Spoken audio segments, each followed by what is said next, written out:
पिछले कुछ समय से हमने एक सीरीज चला रखी है जिसको आप जानते भी हैं, और उस सीरीज़ में हम एक ग्रह के ऊपर किसी भी महान व्यक्ति की कुंडली की व्याख्या करते हैं।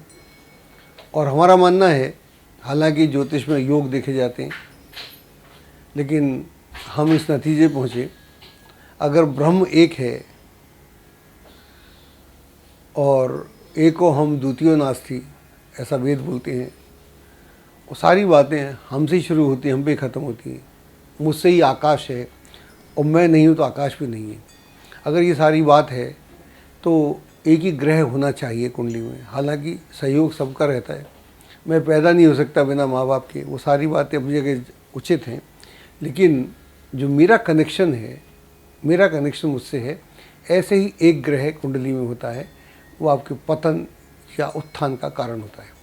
यहाँ पर आज हम बात करने जा रहे हैं गौतम गंभीर की, जिन्हें आप और हम नहीं बल्कि पूरी दुनिया जानती है, और बहुत बढ़िया अपने ज़माने में क्रिकेटर रहीं, और आज की डेट में वो बीजेपी के एमपी हैं दिल्ली से। मैं इनको तब से जानता हूँ जब ये 10-12 साल के थे, छोटे से थे, वैसे भी हाइट छोटी है। तब इनकी माँ हमसे कंसल्ट करने आती थी, वो कई बार आई, मतलब गिनती नहीं है मेरे पास, और आती थी और पूछती थी, बड़ा कंसर्न था उनका। और फिर इनके एक मामा थे पवन गुलाटी, वो भी अक्सर आया करते थे। इसी दौरान गौतम से मेरी काफ़ी मुलाकातें हुई, मुझसे मिले गौतम, छोटे थे। तो मैं एक बात नोटिस करता था जो बड़ी महत्वपूर्ण है, क्योंकि एक अच्छे ज्योतिषी को कुंडली तो देखता ही है वो, लेकिन जो भी जातक है उसको भी ऑब्जर्व करना बड़ा महत्वपूर्ण होता है। तो मैं देखता था, जैसे कि मान लीजिए हम सब बात कर रहे हैं, उसकी माँ है, उसका मामा है, और गौतम इधर दिख रहा है, हमारी बात चल रही है, वो उधर दिख रहा है, और वो बेखबर है, उसे नहीं मालूम क्या हो रहा है। फिर वो नीचे दिख रहा है, कोई ऊपर दिख रहा है। वो जहाँ फोकस हो जाता था वहाँ फोकस हो जाता था, और कहीं नहीं दिखे, इधर दिख रहा है। मतलब कोई जगह नहीं है, ऐसा नहीं कि कोई ख़ास जगह है, कोई तस्वीर है, कोई मूर्ति है, कुछ नहीं, वैक्यूम में। तो कुंडली तो मैं देखता ही था। तो मैंने वहाँ पर जब ये बात नोटिस की, तो ये बड़ी महत्वपूर्ण बात है किसी भी व्यक्ति में। तो मैं इनको बोलता था, ये पूछते थे मेरे को कि मैं अंकल कभी भारतीय क्रिकेट टीम में आऊँगा। मैंने कहा ना केवल तुम आओगे, बल्कि वो जो टीम का जो नामांकन है तुमसे शुरू होगा। And he is an opener, he was an opener. So आप जानते हैं, तो जब टीम घोषित होती थी, गौतम गंभीर उस तरह से नाम शुरू होते थे। शुरू में तो तेंदुलकर होते थे, लेकिन जब उन्होंने अब 3rd-4th खेलने लगे नंबर पे, तो सहवाग और ये, तो इनका नाम सबसे पहले आता था। तो इस तरह का था, और मैंने तब आर्टिकल भी लिखे थे, बोले भी थे।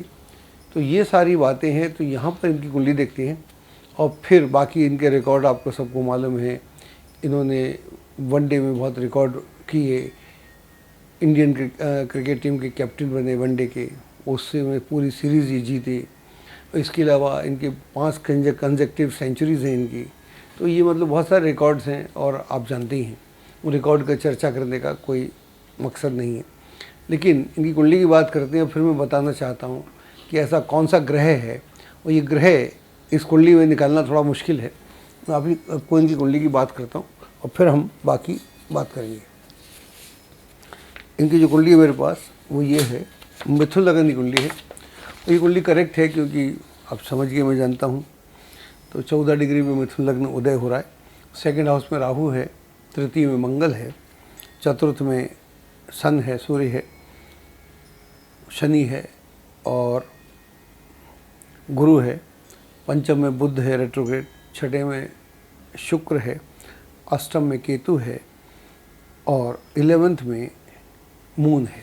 जनरली क्या होता है कि कुंडली में जो ग्रह लग्नेश होता है, ऐसा हमने पढ़ा, ऐसा समझा, या जो कारक होता है, उस ग्रह को हम उस कुंडली का बड़ा महत्वपूर्ण ग्रह मानते हैं, या कोई योग में हो। यहाँ हम योग की बात नहीं कर रहे हैं, हम मात्र एक ग्रह की बात कर रहे हैं।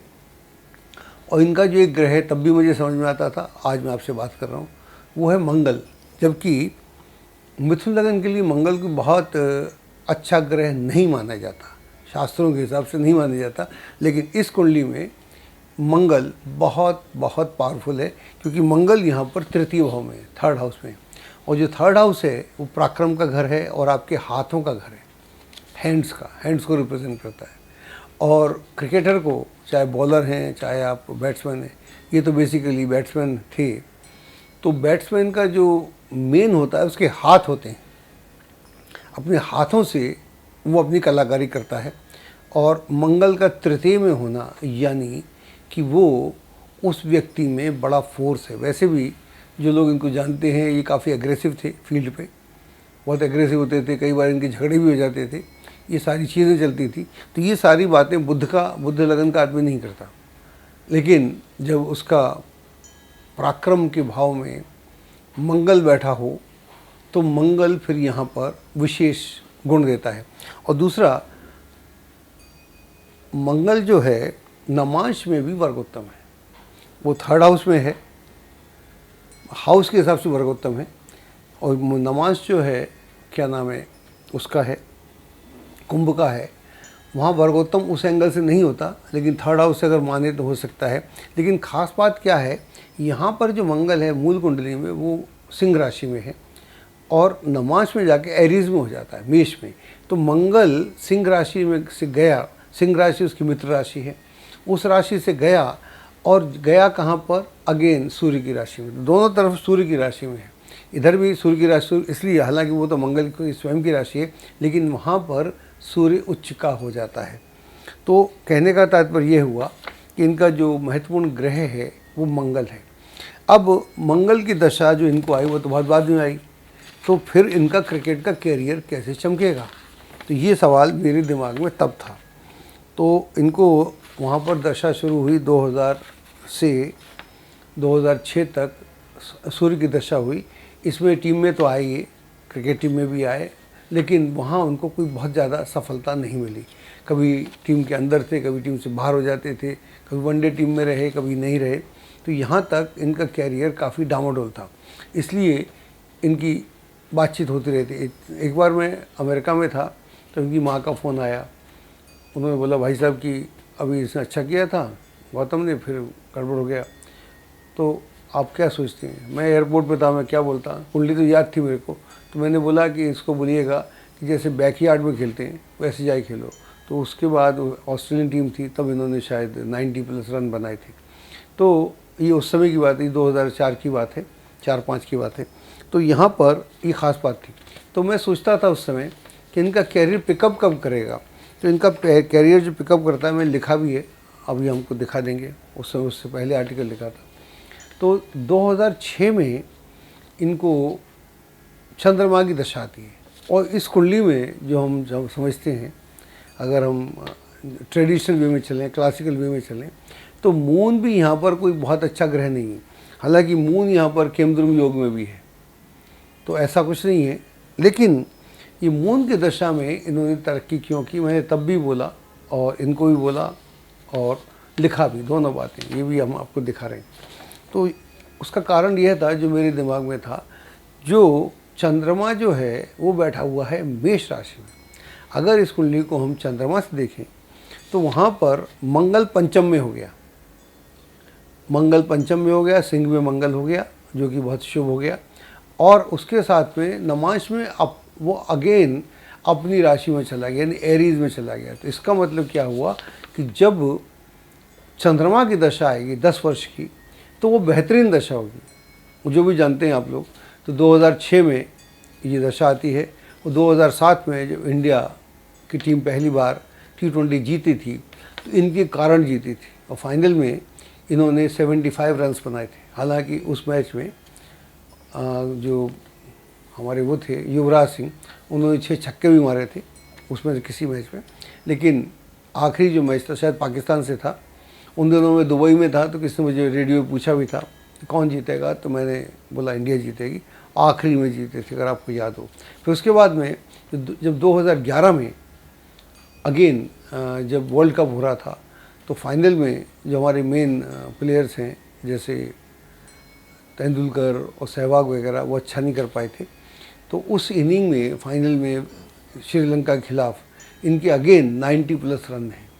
तो दोनों मैच जो फाइनल जीता, जिसमें भारत का बड़ा नाम हुआ, T20 हो या वनडे हो, और ये 1983 के बाद इतने वर्षों के बाद 2011 में ये जीता था वनडे का इंटरनेशनल मैच। वनडे ट्रॉफी जो भारत को मिली थी 83 के बाद दोबारा मिली थी, उसमें धोनी का भी बड़ा कमाल था, लेकिन उस इनिंग को जो स्ट्रेंथ देने का काम था इन्होंने, गौतम ने किया था। इसके बाद में ये क्या नाम है, IPL में डेयर डेविल में रहे, फिर वो कोलकाता राइडर्स में चले गए। वहाँ पर भी 2 बार, एक बार 2012 में और एक बार 2014 में इन्होंने कमाल किया था, और उसकी ट्रॉफ़ी भी कोलकाता राइडर्स ने जीती थी। ये बहुत बड़ा इनके लिए अचीवमेंट था। और आप जानते हैं जब भी IPL होते हैं तो बड़ा कमाल होता है, पूरी दुनिया उसको देखती है, पूरी दुनिया की टीम होती है। तो ये जब इनका ये आता है 2000, मून की जैसी दशा खत्म होती है 2016 में, इनका कैरियर, क्रिकेट का कैरियर धीरे धीरे डिक्लाइन पे चले जाता है। देन 2018 में ये रिटायर भी हो जाते हैं। अब इनको मंगल की दशा चलती है, और मंगल की दशा में ये पॉलिटिक्स में है, तो अब इनका मंगल अच्छा ही है, तो मंगल में इनके अच्छे रिजल्ट चलते रहेंगे। तो हम पॉलिटिक्स की बात बिल्कुल नहीं कर रहे इस समय, लेकिन हम बात कर रहे हैं कि कुंडली में एक ग्रह, कौन सा ग्रह आपको ज़मीन से आसमान पे बैठा देता है। तो अगर आप इस कुंडली में देखेंगे, दोबारा से गौर करेंगे, मिथुन लगन की कुंडली में मंगल का कोई रोल नहीं होता, जबकि मंगल 11th का लॉर्ड होके और 6th का लॉर्ड होके बहुत अच्छा ग्रह नहीं है। लेकिन जो उसकी पोजीशन है, उसकी पोजीशन जो 3rd हाउस में है, वहाँ पर वो बहुत मजबूत है। उसे कोई और ग्रह डिस्टर्ब नहीं कर रहा, किसी के साथ युति नहीं है, किसी के साथ उसका लेना देना नहीं है। ऐसे ही जब वो नमाज कुंडली में उस पर चला जाता है, एरीज में या मेष में, तो वहाँ भी किसी ग्रह से उसकी टक्कर नहीं हो रही। शुक्र साथ में है तो उससे फ़र्क नहीं पड़ता।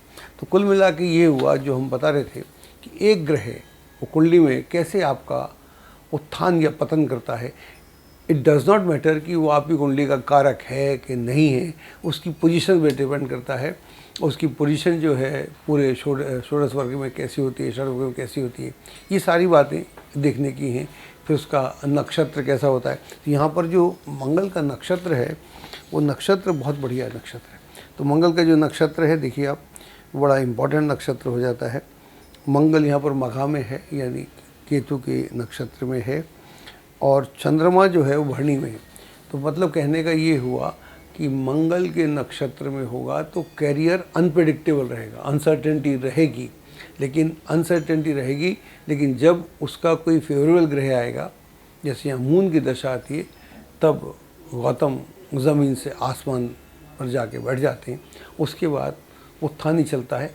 तो हमारा जो एक ग्रह का वो है, थ्योरी है, उसमें कौन सा ग्रह कुंडली में आपके लिए महत्वपूर्ण है, ये एक अलग सी बात है। और इसमें उस ग्रह को निकालना, जानना, उसके लिए पूरी कुंडली का अध्ययन करना पड़ता है।